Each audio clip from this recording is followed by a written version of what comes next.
This week, it was reported that Amazon's personal assistant Alexa has been randomly laughing, refusing to follow commands, and in one instance, listing the names of cemeteries and funeral homes without having been asked.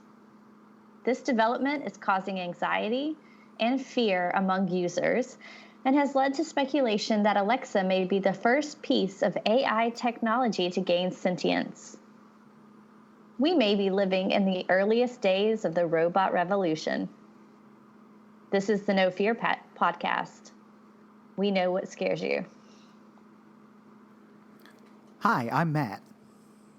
I'm Mel. And I'm Lisa. And this is the No Fear Cast, a podcast where we dissect horror and all the things that scare us. This is Season 2, Episode 14, our second episode in our Robots and Android series. If you haven't already listened to the first robot episode, you may want to listen to that one first. You may also think about unplugging your AI personal assistant. Okay, if anyone is paying attention to the news this week, and we're recording on March 8th, you know that the intro is kind of pulled from, the intro that Lisa read for us is pulled from the news, where Amazon's personal assistant Alexa on their Echo has been malfunctioning, I guess, depending upon your perspective, and doing some really creepy things. I believe it even made it on the late shows. And it just seemed perfect, not because we're looking forward to the robot revolution, but it seemed like perfect timing with what we've been talking about in this new theme that we've been exploring with robots and androids and AI. And so last episode, we talked a bit about the history of the term robot, and we talked about how even before the use of the term robot, or the idea that we typically think of with robot, there were people writing in the 19th century in particular about automatons and mechanical dolls. And so we talked about a few stories related to that. We talked a little bit about the uncanny valley, and how certain robot stories led to the concept of the uncanny.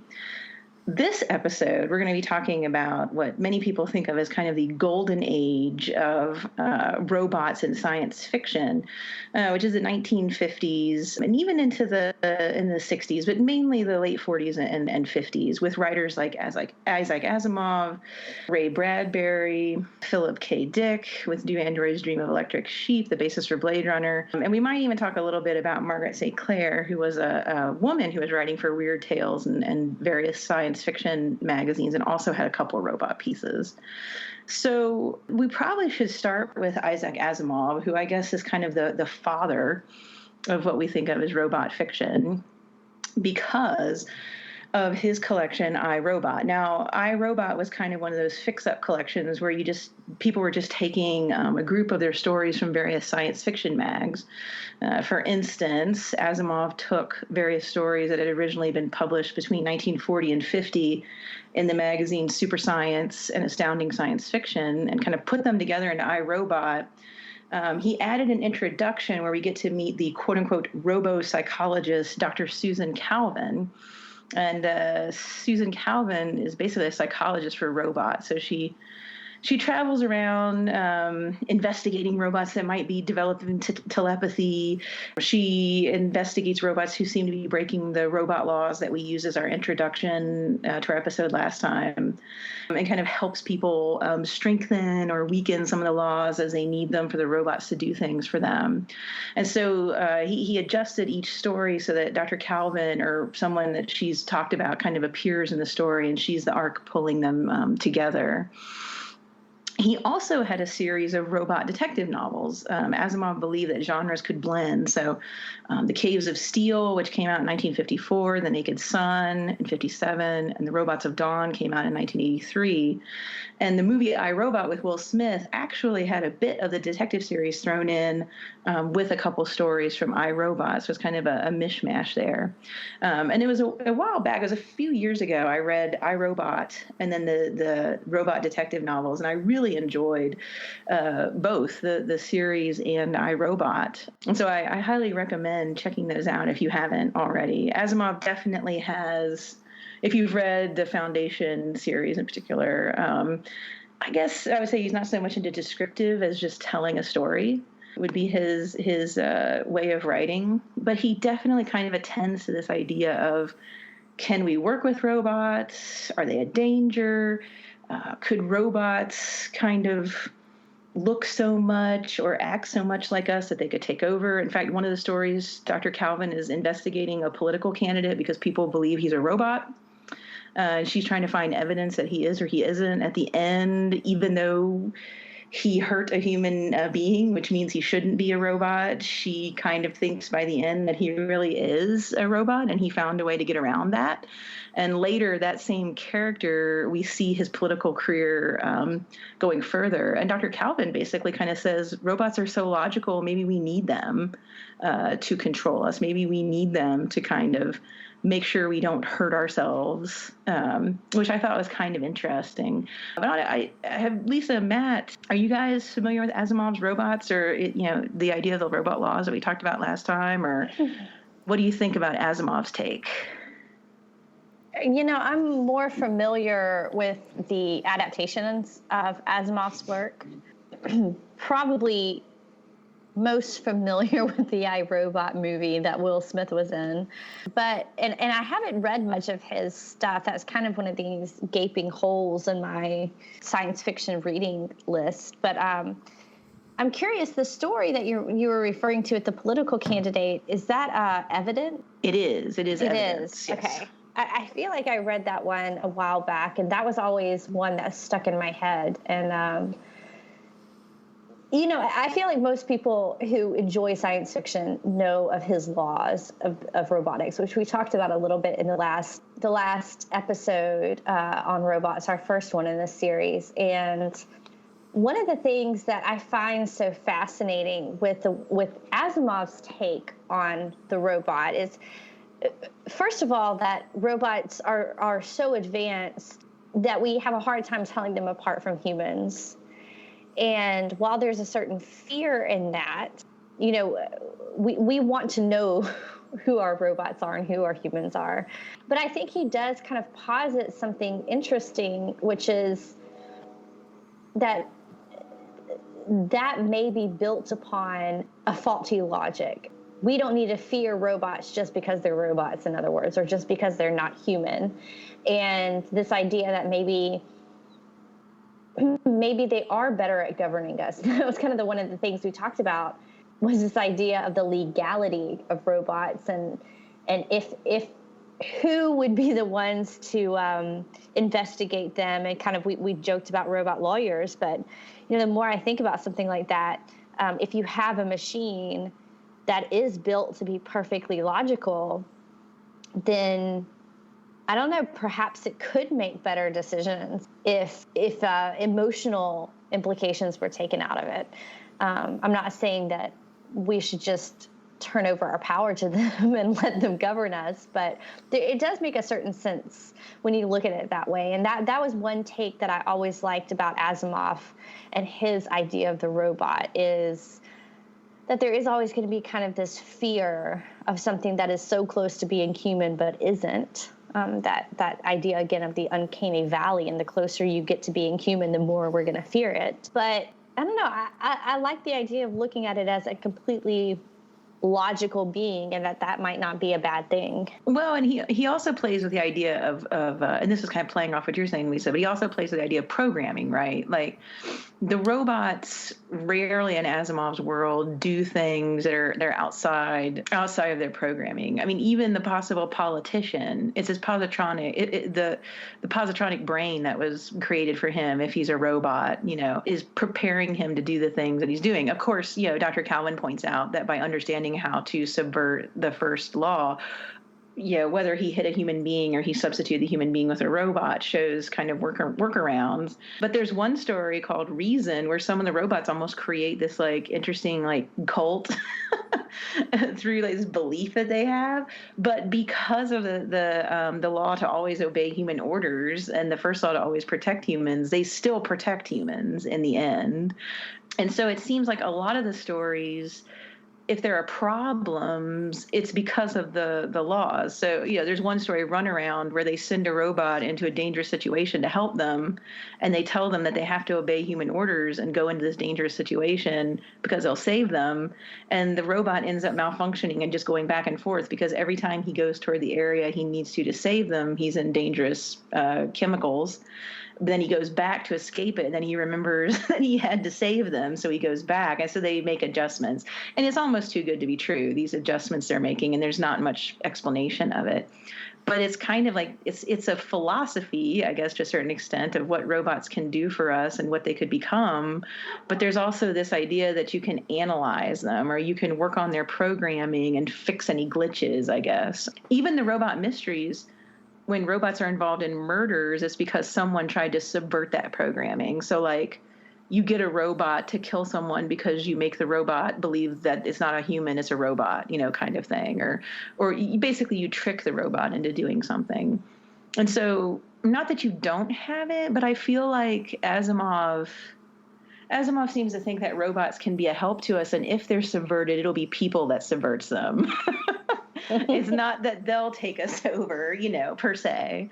Matt, have you read much Asimov? I've read a little bit of Asimov, but unfortunately, just like you, Lisa, I have not read any of the robot Asimov stories. I've read several of the Foundation novels and a couple of his other standalone books, but nothing in the iRobot thing. So my biggest source of knowledge, like you, seems to be the Will Smith iRobot movie, and I don't want to base too much of my discussion on Asimov's robots on that movie, because it was, to call it imperfect would be doing it like be an understatement. So it felt like the first half of a good movie, and then it kind of just went off the rails. But I don't know. I mean, this idea of robots being these perfectly logical creatures and then being programmed with these three. I love the idea of the three robot laws, I guess, and what you were saying, Lisa, about these things that are creatures of logic. I mean, I agree. I don't know that I would want them to rule over me, because I feel like, maybe not rule over, I don't think that's what you were saying, but I feel like with anything that is too logical and doesn't involve things with like emotions and whatnot, it becomes, I don't know what I'm trying to say. I don't know the words I'm looking for, but basically, when, like, let's say you get pulled over by a police officer because you're speeding, but the reason that you're speeding is because you're taking your wife to the hospital because something has happened and you need to get to the ER quickly. Well, if the police officer follows the letter of the law, he's got to stop and give you a speeding ticket. But if he understands, what's actually happening, then he should give you an escort to the ER, right? Mm-hmm. And I feel like, yes, you can program robots, but like that, they will always be limited by that programming unless they do become a true artificial intelligence that is capable of moving beyond its programming, in which case the laws of robotics would be null and void to begin with. So it kind of becomes this conundrum of, do you want something that's capable of moving beyond its initial programming in order to be able to see these shades of gray that are not black or white, or do you want something that you can program not to overthrow and kill you because it's stronger than you? I don't know. Or do we want at least a few leaders in our government who could actually apply logic to things? Oh, I would take that. Oh, that's a pipe dream. I'm... And we say this in a nonpartisan way, because I think we mean pretty much all of our leaders are incapable of logic. I'm completely being nonpartisan when I say that. Yeah. I guess for me, that's the thing, is like, I very much am a rules-oriented person. Like I try, I order my life based around like sets of like, okay, I do this, I don't do that, whatnot. But as I've gotten older, I've really come to appreciate the nuances and the gray areas between things, because you can't create a rule for everything. There's always those unexpected outcomes, and sometimes you have to be able to have that flexibility to like bend the rules, which I don't know that Asimov's robots would be capable of doing that if it came into conflict with the three laws of robotics. So, I mean, I don't know. I think it definitely makes for some great fiction, though, especially as you have robots coming up against the boundaries of the three laws, and like, you know, how does that cause them to interact and whatnot? But I don't know. That's all I got there. It's interesting to talk about Asimov's robots, but I enjoy his human characters almost as much as his robot ones, especially the detective that we talked about in the story Evidence. What was her name, Mel? Susan Calvin. Susan Calvin. Yeah, she appears in several of the stories, and I have absolutely nothing smart to say about it except that I like her. And kind of Mel and I were having a conversation off of the podcast, and we were talking about how there's kind of a lack of a good female detectives, and I had completely forgotten about her. And yeah, I just like what he's done with her.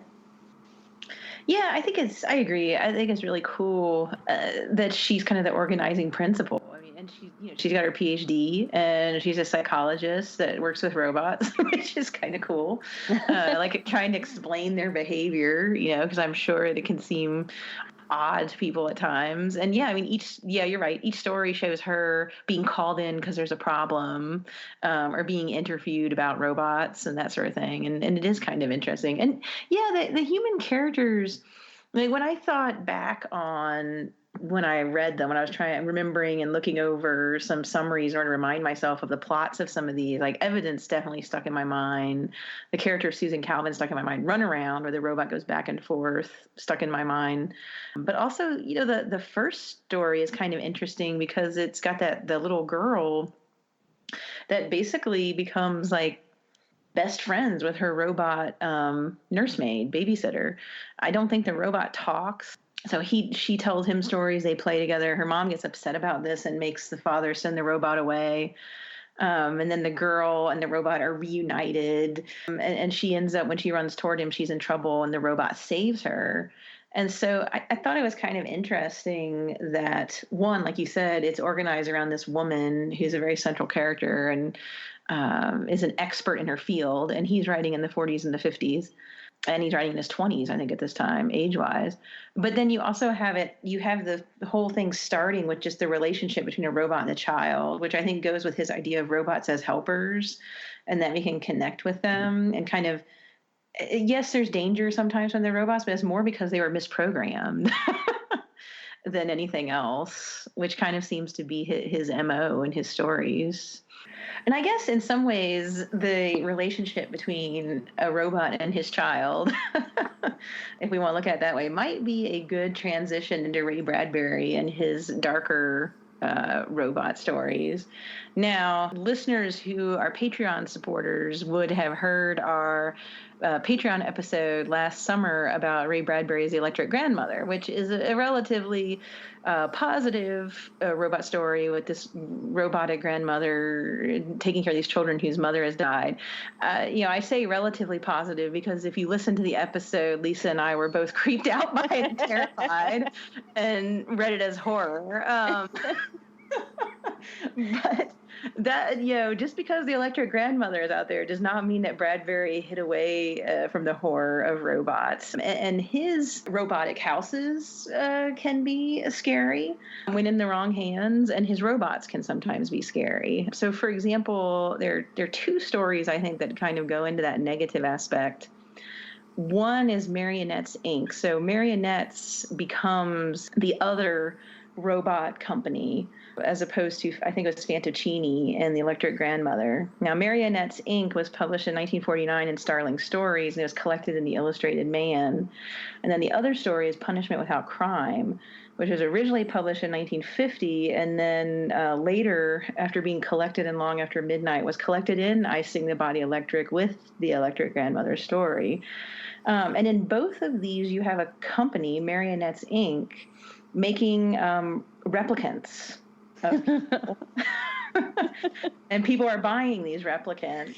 Marionettes is an interesting one because I remember when I would stay at my grandparents' house, we would listen to these like old-time radio shows on the public radio while we ate our dinner and afterward. And I heard some good Poe stories performed that way. And Marionettes, Inc. was one of the ones I heard. And it got me reading Bradbury. And the basic gist of Marionettes is that there's two men, they're friends. One thinks his wife is a nag because he can't do what he wants. And so he goes and he buys a replica of himself from Marionettes, Inc. that he locks up in a tool closet when he's with his wife. And then when he does what he wants, like hangs out with his friends or goes traveling, he sends the robot in as him.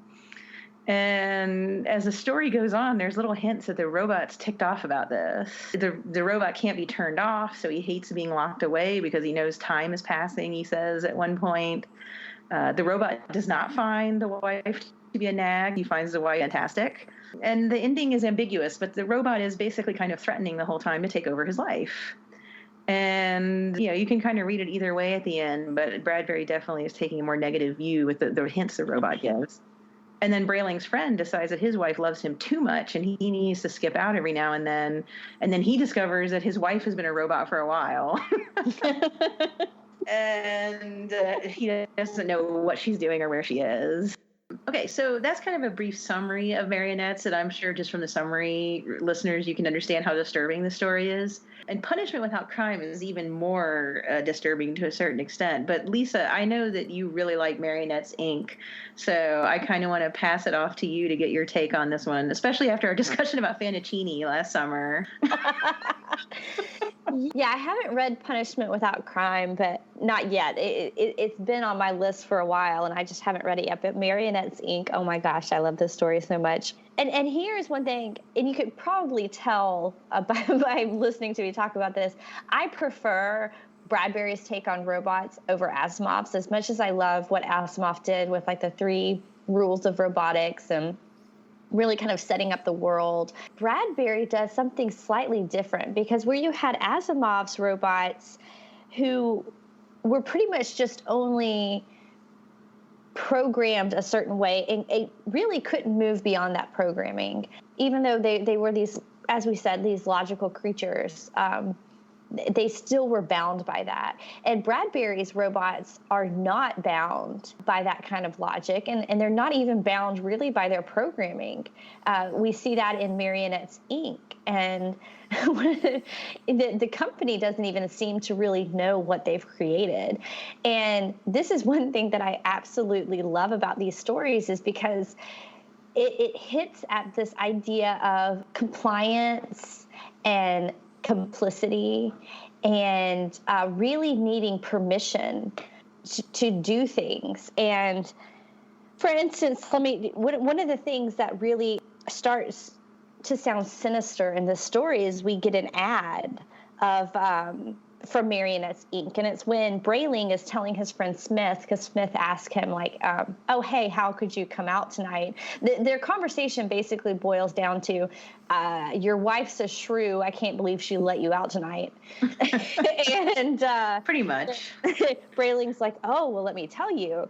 And he gives his friend this ad for Marionettes, Inc. And yeah, we had talked about in our episode on the Electric Grandmother how creepy Fantoccini's company was and how they approach people. And Marionettes, Inc. is equally as spooky because their ad starts out like this: duplicate self or friends. And it sounds so cheery, like, hey, you can make a copy of yourself, you can make a robot copy of your friends.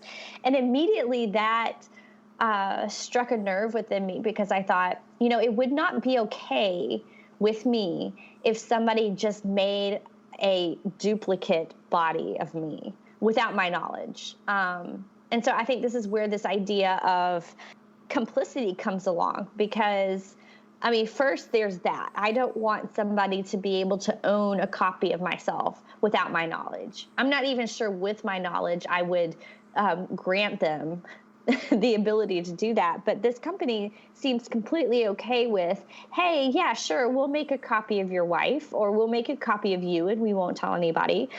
Because that is a big invasion of privacy, of personal space. And I really started feeling for his wife at this point. But then it just gets so much darker when you realize that Brayling 2, as they call him, the copy of Brayling, when you realize that he is essentially enslaved. He does have feelings and emotions, or he thinks he does, at least, because he thinks he's falling in love with this man's wife. But the idea, he keeps saying, I don't like the cellar box. I don't like the cellar box.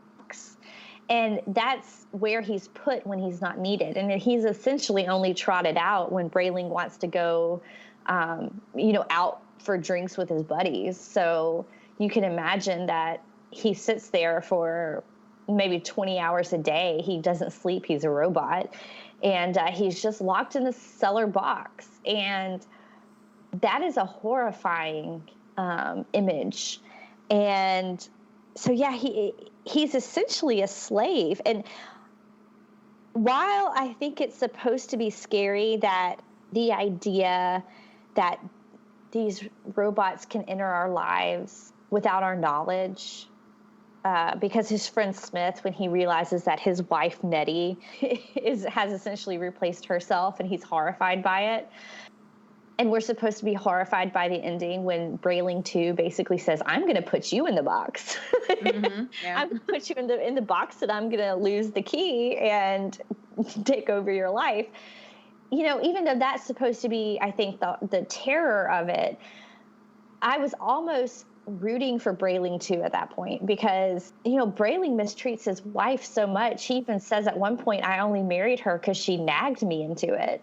I didn't love her then. I don't love her now. And now she at least has a chance with someone, be it robot or not, who does love her. And, it was almost the slave kind of uprising and taking over the master. And I was almost rooting for Brayling 2 by the end. But the story is very dark. It's very, very dark. And especially when you look at it from the idea of complicity, it is icky and gross. Yeah, it really is. I find myself horrified in the story at the people who are stuck with robots and don't know it. Just like you're saying, And right. The ending is awesome when he says basically like someone walked in the bedroom, because you pretty much know it's Brayling 2, but he leaves it open because she doesn't know, right? Right. And yeah, you're right. I mean, it's so sad when the robot admits to Brayling that he's starting to have feelings, and Brayling says, "Well, Marionette's told me you don't have feelings," basically, and the robot's like, well, they don't know, I don't know. So, Bradbury's robots are evolving in a way that even goes beyond what the company making them knows they can do, yeah. which gives more, it makes that idea of them as being forced to do something for someone else, even though they're sentient. That's horrifying. But it also is kind of scary when you think about, well, if robots go beyond programming, then what does that mean? Right. Like this robot standing up for himself, but who's to say what else a robot could do? Though Brayling is not a good person. I mean, I find him distasteful. Distasteful is one of the mildest words that I would use to describe Brayling.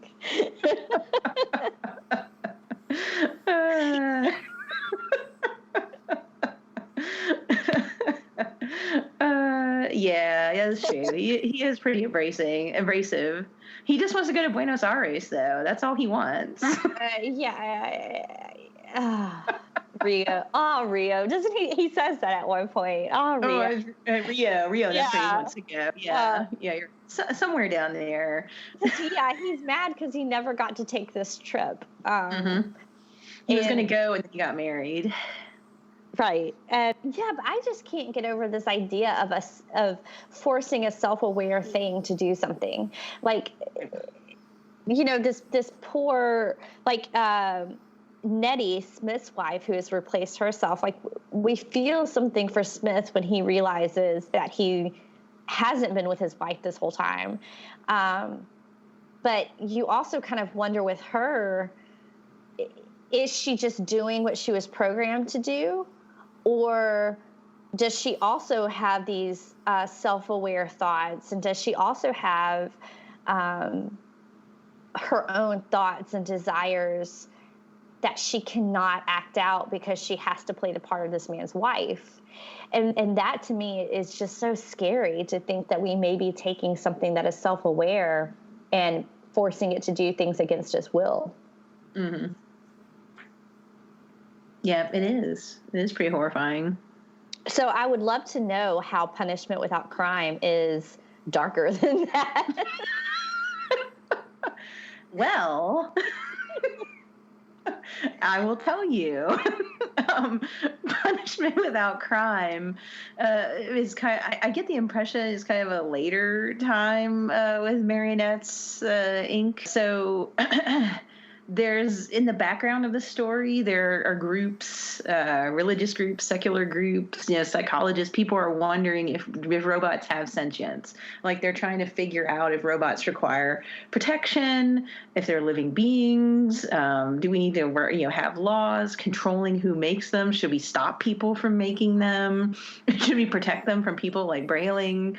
And the main kind of thing that's going on is you have a man, for the life of me, I can't remember his name off the top of my head, but he goes to Marionettes Inc., and they basically have him sign a bunch of release forms because they say that what he's having them do is illegal, and they want all the repercussions to come on him. And he basically wants them to make a robot replica of his wife who's been cheating on him so that he can kill her.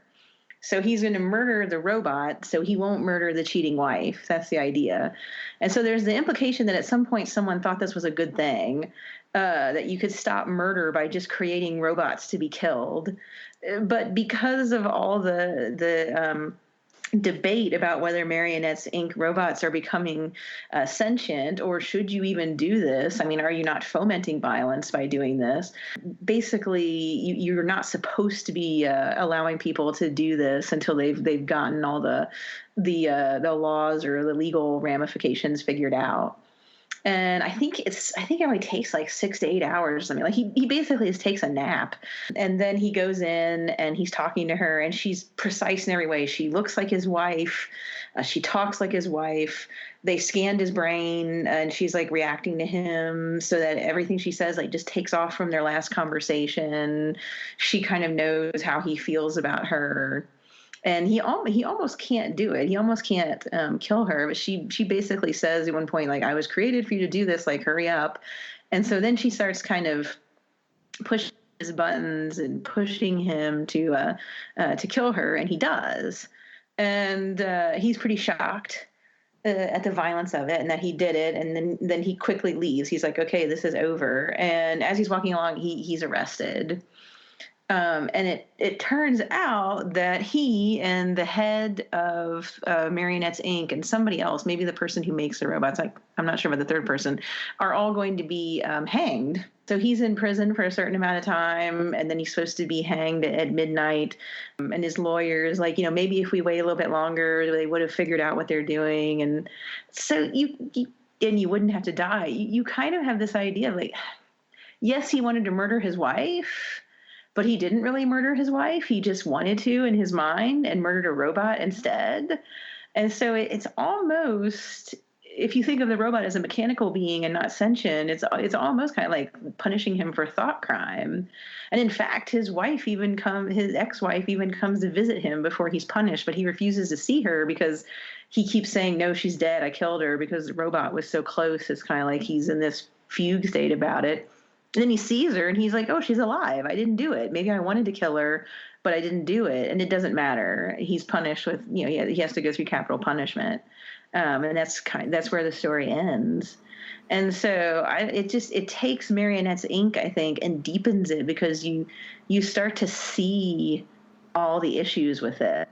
The trickery of it, the fact that you're murdering robots instead of just making them, act a certain way or replace someone. And then the idea of society trying to struggle with those things. And what do you do about it? And what's the legality of this? It's terrifying in some ways, and it's really kind of fascinating too. I mean, I don't know if I'd want to live in a world where if someone was mad at you, they could make a replica and kill you. Well, at the same time, they didn't kill you. So, I mean, it's this weird kind of catch-22. Well, yeah, and I haven't read the story, but just from the way you're describing it, I mean, I immediately thought of Westworld, which I'm sure we will get to in our next episode, because I love that TV show. But the idea of we create these things to do horrible things to, and is that okay? Well, it's not okay if they are becoming sentient, which, according to Marionettes Inc., they are, because then you are creating a thing that has thoughts and feelings and a will of its own, only to do horrible things to it. But then, from what it sounded like with Punishment Without a Crime, this particular robot seemed to give consent to be killed. And so then that opens up all sorts of new legal issues. And I think it highlights one of the things that, Asimov kind of dealt with too, which is, what do you do with this thing that is not a human but is almost human? Because then you do have to have some sort of legal system that will at least protect them. So yes, it's some really fascinating issues that are brought up with the idea of consent and legal issues, and something we're just, I think, scratching the surface of here. Well, Lisa, that's actually a perfect segue to the last of the authors that we'd planned to discuss in this episode, Phillip K. Dick, because one of the things, his most well-known book is actually the basis for a movie called Blade Runner, which is, if you're a nerd, you've definitely at least heard of the movie Blade Runner, if not seen it multiple times, because it's fantastic. But this idea of the legal status of androids is certainly something that comes up in Blade Runner and Do Androids Dream of Electric Sheep, the book that it was originally based on. And just the quick and dirty plot summary of it for those who have not seen Blade Runner. It's set in the near future, and in the movie, Rick Deckard is played by Harrison Ford, quite famously, but he's basically this bounty hunter, and his job is to find these, at least for the movie and book, is to find these escaped androids, and they call it retiring, but it's basically kill them. And there's really, it's a pretty simplistic plot. There are these robots that they're only programmed to live, I believe it's 7 years before they die of natural causes, and so several of these robots have escaped, and because they're about to die, essentially, and you come to find out that they are basically trying to live it up before they die, kind of thing. And so this whole backdrop is this fantastic meditation kind of on what it is to be human and what it is like, because these androids are completely indistinguishable from humans. They look just like humans. There's no uncanny valley here. In the movie, they're played by actual humans, and that's how advanced the tech is here. But what's really interesting, and it's been a very long time since I've read the book, so I'm going to stick more with the movie here because I've seen it more recently, but it's definitely hinted at that the Deckard character may himself be an android, or they call them replicants in the movie, but I mean, it's Philip K. Dick does this wonderful thing in so many of his books where he plays with the idea of sanity and insanity and what is reality and all these sorts of things. Just a side recommendation, if you haven't read A Scanner Darkly, everyone should just read that book. I love A Scanner Darkly. So great. And Philip K. Dick is just great at playing with these ideas of sanity and insanity and reality. And in this particular instance, the reality is, are these replicants, I mean, they're almost indistinguishable from humans. I believe one of the things is that they're not supposed to be able to possess empathy, but these replicants kind of seem to by the end of the book and the movie. And so, like, what if they've developed this ability? And I don't know. I mean, Philip K. Dick was a weird dude, for those of you who aren't super familiar with him. Weird dude. One of his, I would call it a novel, but he didn't call it a novel, but it's called Veilus. It's about a self-aware laser beam that speaks directly to him, and he wrote it as an autobiographical memoir. So suffice it to say, he was a weird dude. But I mean, his playing around with these androids in Do Androids Dream of Electric Sheep is, I mean, it really is the seminal work in terms of how we think of androids and artificial intelligence and that sort of thing. And it's definitely influenced fiction and science fiction since then. But I did also want to include the little bit of trivia for those of you who are unfamiliar with the Philip K. Dick robot. So... And you mean literal? Literal, yes. Philip K. Dick robot. Okay. Well, and the thing is that there actually have been two Philip K. Dick robots, I should say. The first one was built by a robotics company in 2005, and it got lost. Well, the head of it got lost on a plane. One of the creators was on his way to give a presentation of this android that was built to look like Philip K. Dick. He was on his way to give a presentation to Google, and he accidentally left his duffel bag on the plane. The duffel bag that contained the head of the Philip K. Dick robot, which apparently, was found at another airport before it just disappeared entirely, and nobody knows what has happened to it. It's disappeared, and I like to think that this android head is living its best life.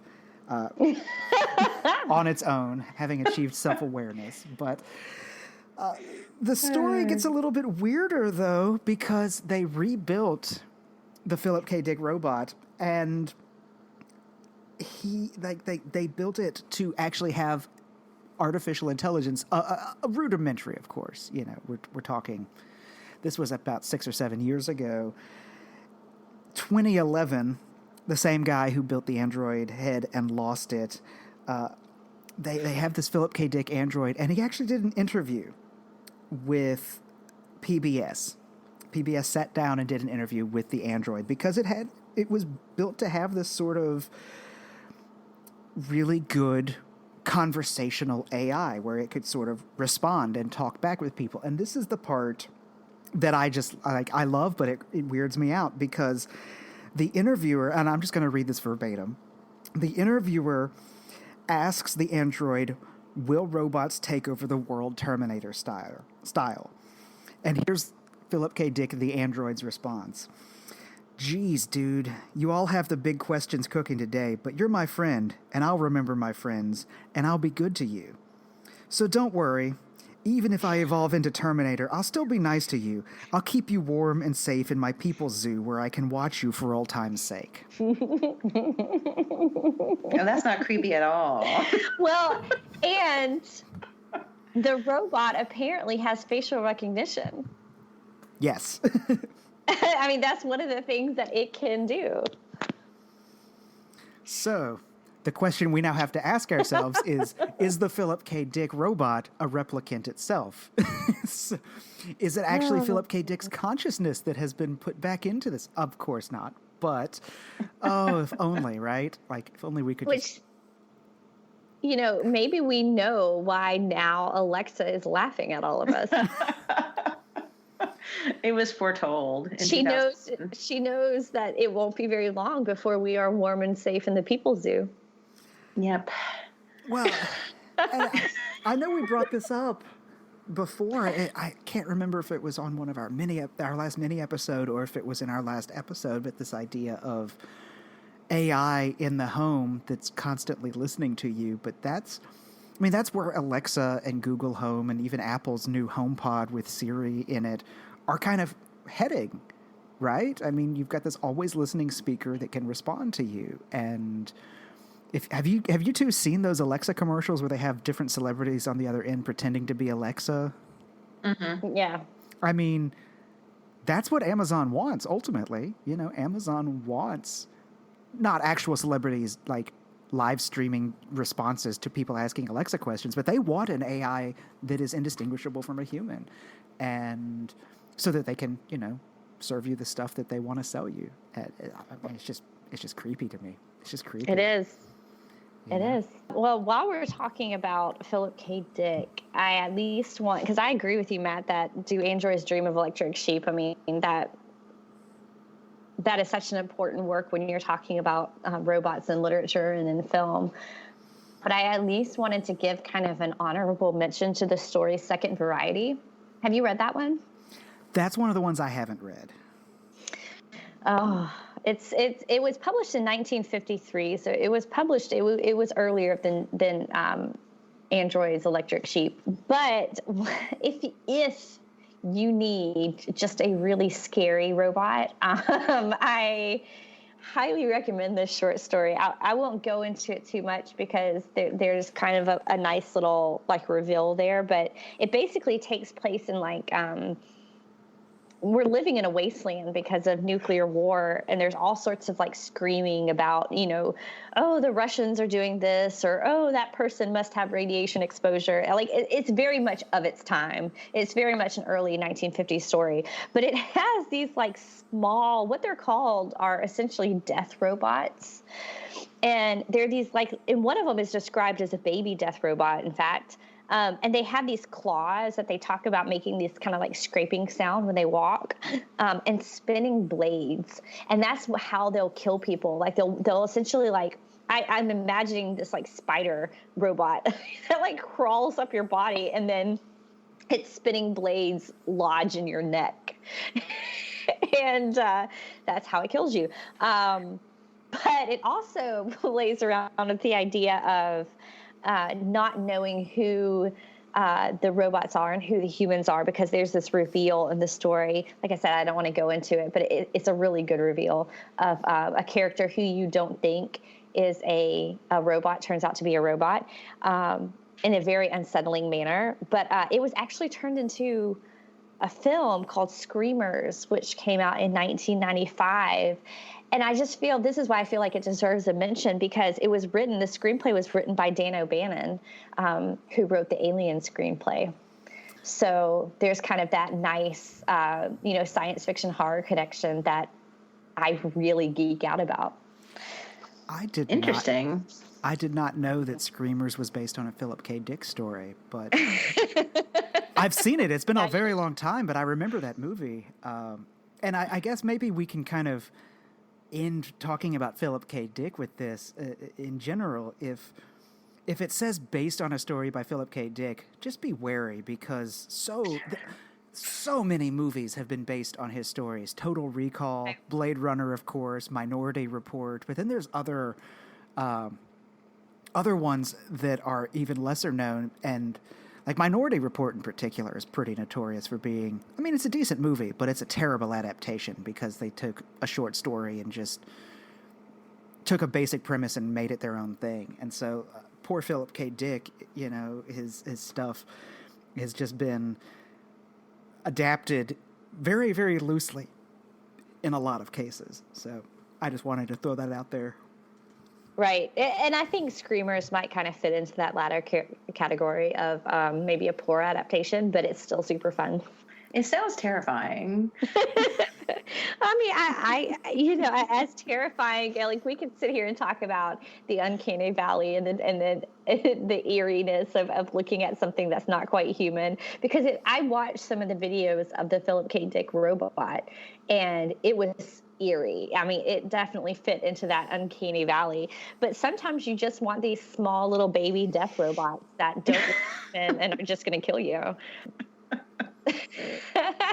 Sometimes you want them, not all of us. Though. I do. You know, it reminds me of that. Oh gosh, what was it in the 80s? That adaptation of Oh, what was it? Return to Oz. Oh, no. We don't talk That about was that. horrifying. Like the small death robots fit in that universe. To this day, I've never seen that movie start to finish. Me neither. Frank. And I have no intention of it, so... I feel like now we have to do an episode in the future on that just so we can make Matt sit down and watch it. Well, I'll say this, and then perhaps we should just go ahead and close out this episode. But a mutual friend of ours was actually just talking about that on Facebook not too long ago, about Return to Oz, how she had never seen the movie all the way through, and neither have I. I did not know that was Fairuza Balk who played Dorothy until reading that Facebook post, and I was like, wow, okay, I learned something. A very young Fairuza Balk. Yes. But let's be honest, I was never going to go rewatch that movie, so I had to IMDb that. So, do either of y'all have anything left to add? I do. I think if we get more Patreon supporters, we're going to make Matt watch this movie. Duh. I'm just throwing that out there. All right. You know what? I'm game, but I get to choose the locale and the beverages, and that'll, I may not be watching this thing sober.